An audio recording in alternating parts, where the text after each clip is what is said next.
last session of the workshop. We have an exciting last session coming up. Meyn has promised to talk about something disruptive. So he'll talk about irrational agents in the power grid. Great.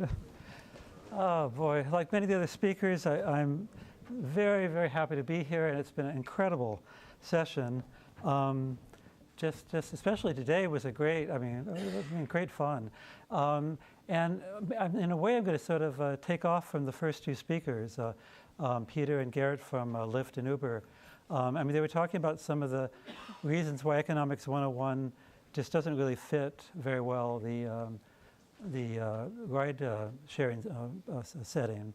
It gives you insights, it gives you all sorts of things, but a lot of the supply and demand, competitive equilibrium theory doesn't quite fit. And I've been arguing for some time, as I think half of you know, that I feel the same way is true in the power systems area. And so I'm going to go in and review some of my past work in that area and some new insights. And this is trying to work with a lot of people because I'm reviewing a lot of material. So there's my old Illinois world over here. I started out working in this area because of, I guess we don't have a laser pointer, huh? Professor In-Koo Cho is an economist at Illinois who sort of brought me into the power area to begin with. And then Prabir Barua, who is my reason for ending up in Florida. He's a colleague there. Anna Buschitz, who you know, and then a string of graduate students there. Oh, that's right. Yui Chen is now at NREL with my buddies over there. All right, so I'm going to talk about irrational agents in the power grid as told by three agents, and that's the balancing authority, the power economist, and power consumers. And I'm going to give you a crash course on that Economics 101 that was referred to by Peter, but in a dynamic setting. So if you take into account the fact that power generators have ramp constraints, that sort of thing. And this is really old work, so it's almost embarrassing to present it because there's a few people who've seen this about, I don't know, when they were 16 or something. It's just, but I feel like I need to set the stage. And then I want to talk about what the real efficient outcome is and why the hell we're not there. And I think it's because of the fact that a misunderstanding of economics. So I think if we really did the economics right, the incredible innovation we saw in communications could happen in power. And I think that the wrong price signals, the wrong market structures are the biggest problem. Okay. All right. So this is from the beginning of this month, California ISO, March 4th, 2018. That is the view of the poor balancing authority, the grid operator today, where this yellow here is renewable energy. So I'll explain this. Okay, so balancing authority, so many of you saw the boot camp and sort of learned about this, but the US is broken up into little regions, big and small. There's a balancing authority that helps to manage the grid and make sure that frequency is regulated, that the flows between balancing areas are flow as expected, things like that. And they have an incredibly difficult job in terms of running these markets and balancing things. And this, again, is this plot. It shows the California region, a huge operating region in California, and what they had to face during this one day, March 4th, 2018. 50% of the demand was served by solar at 1 p.m., which was a record. And look at this ramp in power. So it's going from 6 gigawatts up to 24. And so, so in context, so that's 18 gigawatts. A big nuclear power plant is 1.5 gigawatts. The biggest, gas such. Combined cycle gas generators about 1 gigawatt. And it's a nightmare trying to ramp them all up like that. And it's a nightmare for these generators to be sitting around like this and then be on for a few hours and then sit around like this till the next day. Just imagine that. You've invested $1 billion and you're stuck with this generator and now I'm only allowed to run it for 4 hours a day.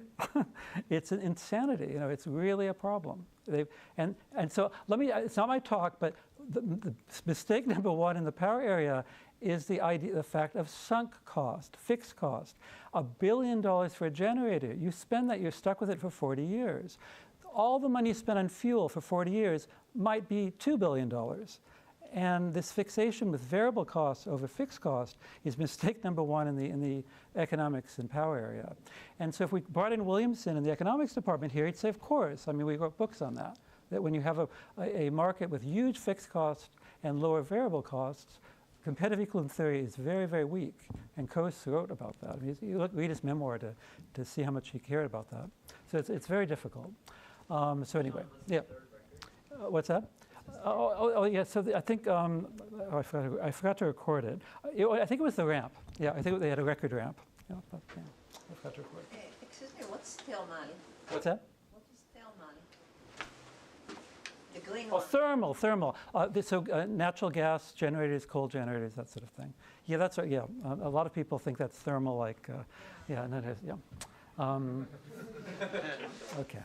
And so yeah, that's not a record, but the fact that 10 gigawatts of thermal generation, gas turbine generators, these billion-dollar power plants, so maybe that's 10 giant power plants just needed for a few hours. It's incredibly costly. All right. Are these typically small plants or big plants? Well, if this was Florida, they'd all be a gigawatt each, and in California, it's a bit of a mismatch. So from 100 megawatts to a gigawatt. Yeah. Oh, that's right. And for these, yeah, that's right. In order to be able to cover this, these are peaker plants that are smaller. Yep, absolutely. But, yeah, that's right. The really efficient generators don't like doing that as much. Okay, and so, many of you have heard the story of negative prices. Basically, you can have negative prices for long periods of time during periods of lots of sun. And that's a very strange fact, but it's just the fact that it's very much like chasing the goose. I mean, people could run in and take that power because it's free, but by the time they get there, it's gone. There's negative prices in Minnesota all the time. Why don't they build a aluminum manufacturing plant there? It's been negative for years. Well, as soon as they got there, the prices will go up. Okay, and so, and again, it's not just the the supply of power from solar that causes negative prices, but you can get, because of these ramps, you'll get price spikes for periods of time. And so, one of the solutions to this has been to come up to unbundle the generation services. So I'll have a ramp up product and auctions for that, and a ramp down product. And I think that's because power economists and MBAs got into the room to come up with these market structures and not engineers. So a control engineer knows how to address these problems and say, here are the products I need, and we need a market for those products. But whoever came up with a ramp up product, I'm going to have a market for that, I'm going to have a market for that, as separate products, didn't talk to the control engineers. That's a problem. That's not this talk, it's just another editorial. Okay, so that's a view. That's a view of the balancing authority that has to deal with these markets. And you can see this is an old talk. I mean, it's based on old talks because I don't have any crises since 2011. You can see them. But this is one of my favorites because in Texas, in the winter of this year, some generators froze and it made the prices go up to the price cap. I always argued that why would you insulate your generator if you can make millions of dollars from getting your generator to freeze? What's up? This was the ice storm. No, this was, I'm just saying there were two events. They had generators freeze and break down, And then in the summer, you had a high period and you had prices go up. For about a month, both day ahead and real-time markets. And at that time, there's a price cap of $3,000 a megawatt hour, when it's normally $20 dollars a megawatt hour. And the solution to this problem was to raise the price cap. So now it's $6,000. All right. So I want to just make clear that it's true today, and it's still true, that many, many power economists are pushing for real-time prices. And in particular, Borenstein, who is at Berkeley, says that virtually all economists agree that the California crisis was exacerbated by the inability of the demand side to respond to real or artificial shortages. This realization prompted my research on real-time electricity prices. And he says So he says that all economists agree. He's talking about the power economist sector, not the broader economics community. And Frank Wallach is another person who heads the Economics Institute at Stanford, and he says that active participation in the wholesale market is essential in managing the greater intermittency of renewable energy. And a demand that's able to reduce its consumption in real time in response to higher prices is essential. Well, I want to counter that. I want to convince you all that that's not true. It's not true, and I'm going to give you a scientific argument why. Okay, I understand why. I can explain to you why Frank Wallach and Søren Bjørnstein and many others believe this, but I want to show you that there's problems with the ideal models that they use. Okay. And I want to remain friends with them. And I would like to have a friendly debate. I'm not trying to win anything. And I think if we think more about markets, there'll be more exciting research and more innovation. Okay? So I've heard of Frank Wallach say this a few times at Stanford. Yeah. I couldn't go in my play out. But this Tesla battery thing in Australia, Yeah. doing pretty much this, and it's brought the price. It's sort of smoothing out the variation. But might be a different topic. I don't know. We'll see. It's just To be continued. But what I want to do is renewables, but intermittency of supply. yeah. But well, batteries are good. Well, nobody will disagree about that. Like in South Australia, they don't have a day-ahead market. But But it depends on what our goals are, okay? So I've got to talk about our goals. So in the past, I've always argued the issue is long-term incentives. That basically, in fact, now you're forcing me to do it. So one of the great success stories in the last few years was when they realized the problem of large fixed cost and low variable costs for batteries.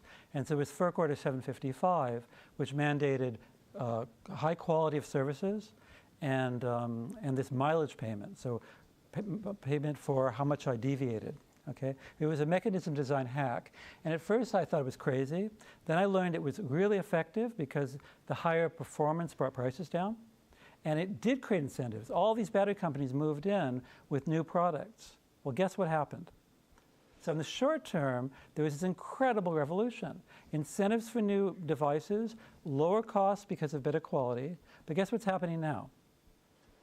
All those battery companies were tricked. They ran into the PJM territory, they spent their $1 billion, and now they have to have auctions every year for mileage payments. The constant mileage is the distance tracked up and down. And the CEO, the former CEO, Terry Boston, was bragging a few years ago about how those auction prices are going to zero. So you can get these incredible, like the Chilean deregulation of the power sector. It was an incredible success for 1 year. and then the government had to just buy up all those businesses. So I'm thinking long term. Okay, all right. Point out that 95% of electricity is sold on long-term contracts.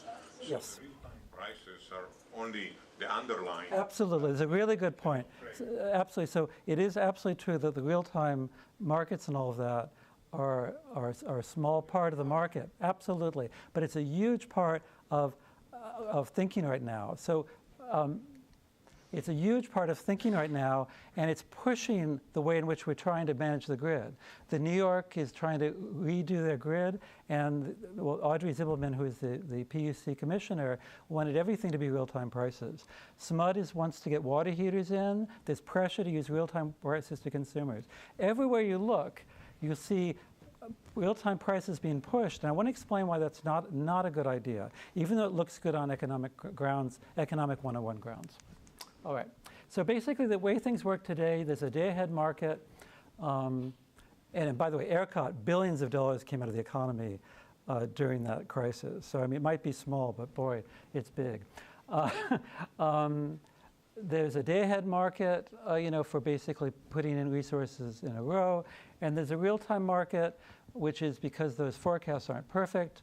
And I always think of this as if this was flight control, that's the jet engine, and that's the flaps in the airplane. Because in reality, our predictions pretty much mean zero. So that fine-tuning is up, down, up, down, up, down. So calling this an energy market, I think, was a mistake from the first place, okay? But I'm going to focus on this real-time market, which this is the wholesale electricity market, but in the end, we're going to be talking about consumers, like prices to aggregators, consumers. All right. So just some old work, the Economics 101 that I want to survey. Here's an example of where you take, basically look at a reserve model. I've got the generation at time t minus the demand. And I have, D of t is the actual demand minus forecast, so sort of a deviation market, which is what the real-time market is. The prior work that we did, the only constraint we put in is like the friction that you see it at Uber or Link, that there's a rate at which you can ramp up. And just a little thing like that can reveal a lot of features. In later work, we had all sorts of constraints, ramp up constraints, ramp down constraints, and so forth. All right. And look at sort of dynamic setting where we're looking at the discounted total cost, expected cost. And basically, there's a generation for the supplier and a generation for the consumer. That's the desired generation for the consumer. That's the desired generation for the supplier. These are, of course, equal because there's only one set of generators creating power. But by calling that a constraint and introducing a Lagrange multiplier, that's how you can derive the welfare theorems of economics. Okay. All right. So, and basically the first assumption is this price-taking assumption that price is exogenous, and which is maybe reasonable. There's a lot of players. Okay. All right.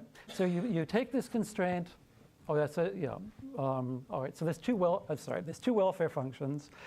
Time is so short. There's two welfare functions that I didn't define. Let me define them. So for the supplier, there's a price I have to pay for power. Okay. And price that I receive from selling power. I'm sorry, and minus the cost of generating power. So that's very well defined. And for the consumer, there's a utility function for power delivered minus the price I had to pay for that power. All right. And an example would just be a piecewise linear model where there's a value of consumption times the minimum of what I wanted and what I got, a cost of blackout, and then the price here. All right. Okay, so it's fun, and this is why control people love this. You take the constraint that supply equals demand, you relax it by putting a Lagrange multiplier, and now any control person says, that's the minimum principle, I've done that, and you get really excited, and you get all these beautiful theorems. You get a Lagrangian decomposition, so there's two separate optimization problems. The supplier optimizes over GS, the consumer optimizes over GD. And if the original problem, which is called the social planners problem, has a solution and no duality gap, so there's a dual here there's no duality gap, which will be true under very general conditions, you get all sorts of beautiful things. So the Lagrange multiplier for the constraint that supply equals demand is basically the price, which is well known in a static setting. And Frank Wallach says that it was well known to him too, and I believe it, in a dynamic setting.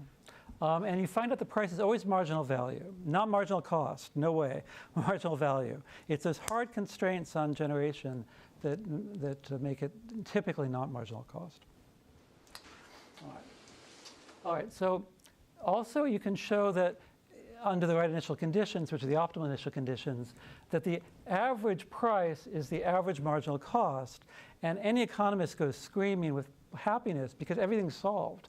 Everyone's solved. And if the cost is convex enough, then the revenue adequacy is okay, and all of that. It turns out, with transmission constraints, you can imagine that prices are nodal, but they also can be negative, and they can be bigger than marginal value. Okay, and so there's a bibliography, just like Ramesh. I don't have time to go through a literature survey. So, all right. I was hoping that's not the only thing you took away from my talk show. No, I love you. Anyway. But so during constrained settings, you can definitely see that price is not marginal cost. Absolutely, Ramesh. All right, but so now I get to one of the main points, and what have I got? 7 minutes? Oh my God. This model of the supplier is reasonable. There's a cost of generation, and they want to make money.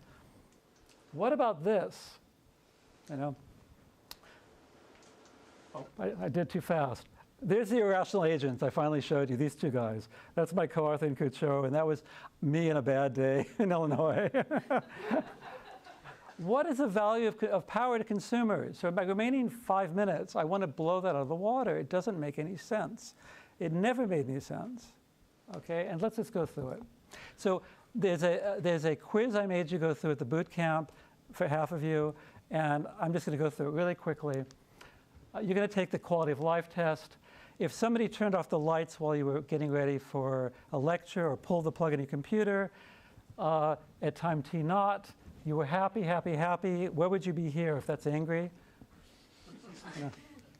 You know, you'd be this person. All right. What if they unplugged your fridge or your hot water heater? Would you scream?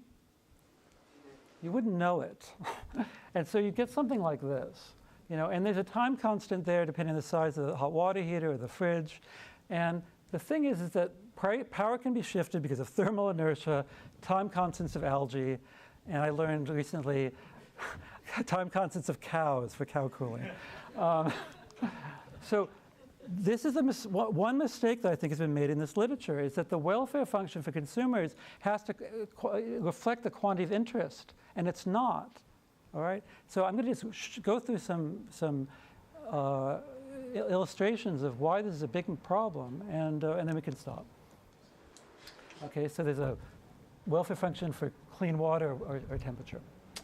But this is something you might not know. If you're taking a shower, you want your temperature to be in bounds like this.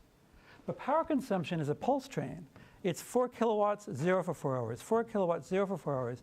You couldn't care less about power. Pretending that there's a utility function for power is a mistake. It's a utility function on temperature. And that's true of most loads. Okay? So that's not a very rational agent. All right. So here's the efficient outcome, real fast. So first of all, why do price signals not work? Because power is not the right commodity of interest. And you can see it through an experiment. If you take a bunch of, I'm an aggregator, I have contracts with a bunch of consumers, so I act in their interest. And I will then optimize under their interest to make sure that their quality of service is in bounds. You all know what's going to happen if the grid operator wants this reduction in load, and they use time of use pricing. I might, forget that. That's just saying that I'm going to keep quality of service in bounds. What's going to happen is if they increase the price by 10% during this period, what are they going to do? Think about it. Not 10%, 1%.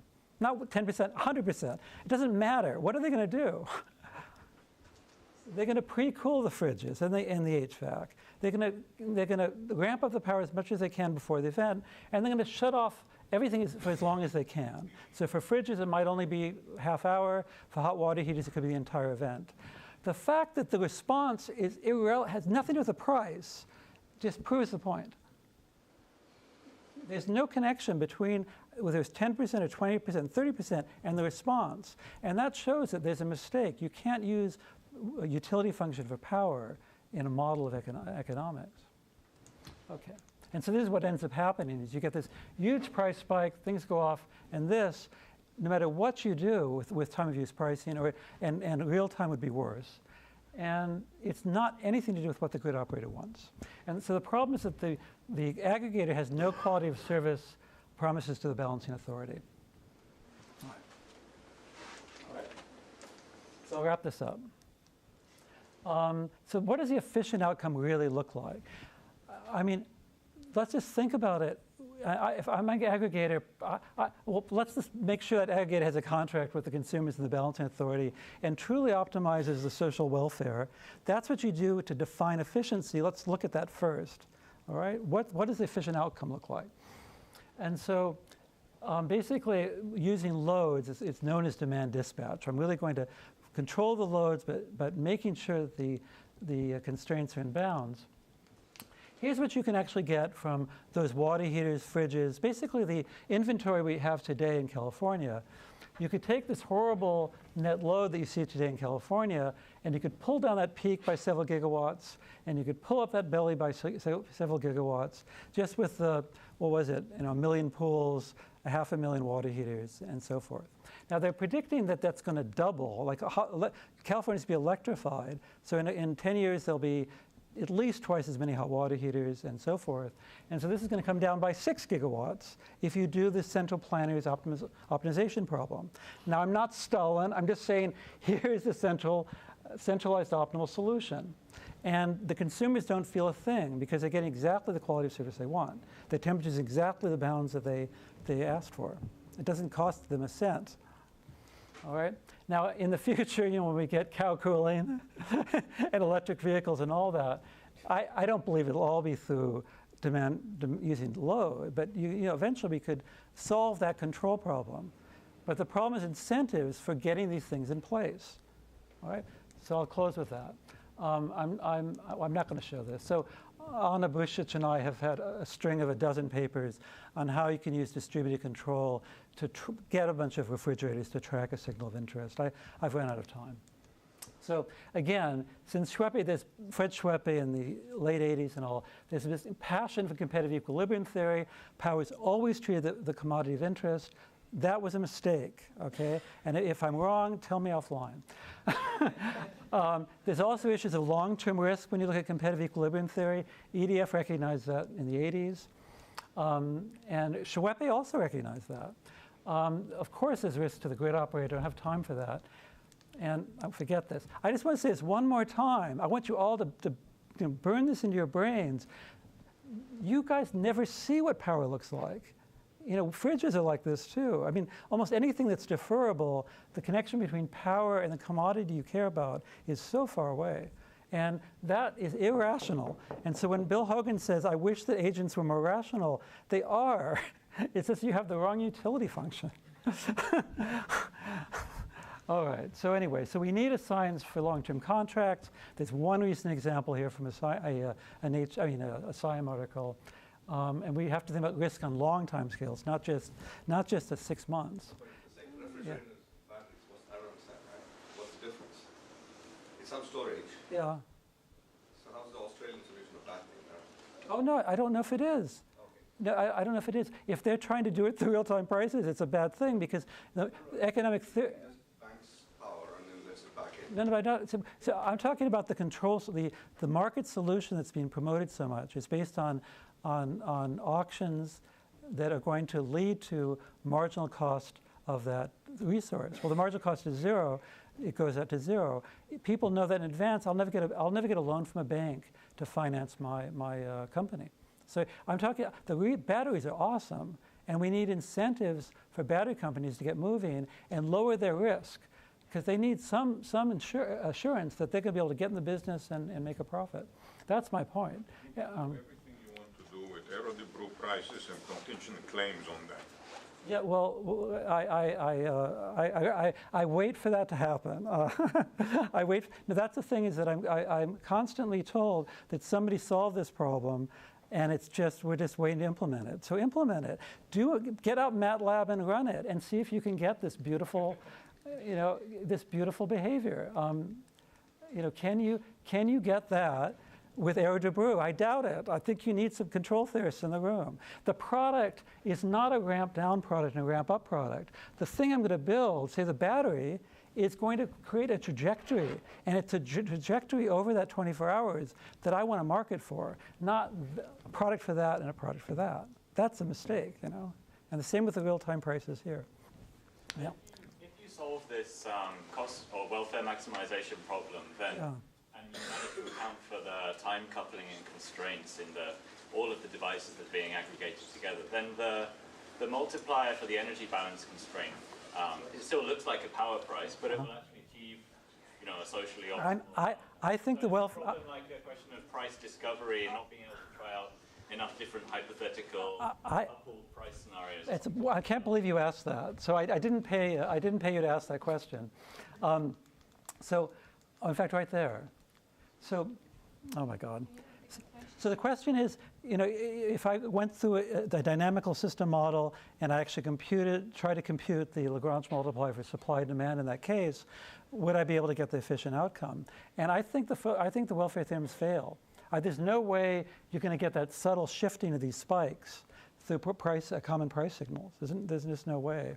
I mean, it's just, I mean, I was trying to do the algebra just a few weeks ago, and you get these couple differential equations. I don't think they have a solution, because in this ideal world, the price is marginal cost. That's not consistent with the differential equations you get for the aggregator, for the, I think it's much easier in discrete time, maybe. I don't know if that's...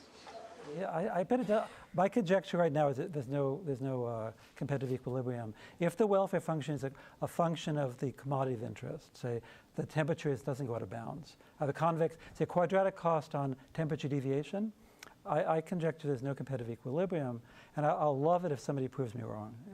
Zero. So we're out of time. So you're the boss. Okay. You can take maybe a question or two. Well, okay. Well, I've been taking questions. Okay. Yeah. Well, yeah. Shmuel, I'll unplug. So I just have one observation and one comment. Yes. The observation is that in this country and in most countries, residential customers, examples you show, consumes about a third or less of the total electricity. Oh, and of course. I'm not just talking about residential. Right. Yeah. So Yeah. the 2/3 of the giant Walmarts or UC Berkeleys, they can afford, sophisticated automation and optimization in response to those real-time prices. No way. I want everyone to hear this. There's information asymmetry, as I mentioned to Peter. This California Star with their supercomputers is pretty sure there's going to be congestion at 2 p.m. They need to tell me in advance so I can pre-cool the Walmart.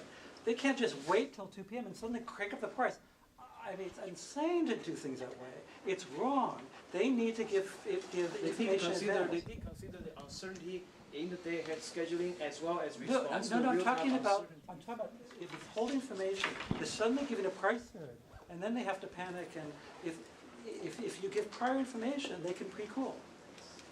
Which they do. They have some properties of day-ahead. But then you're price. making them do all that estimation. You're trying to make every Walmart into its own balancing authority. It doesn't make sense with all the Now you're taking my time. We can talk Yeah.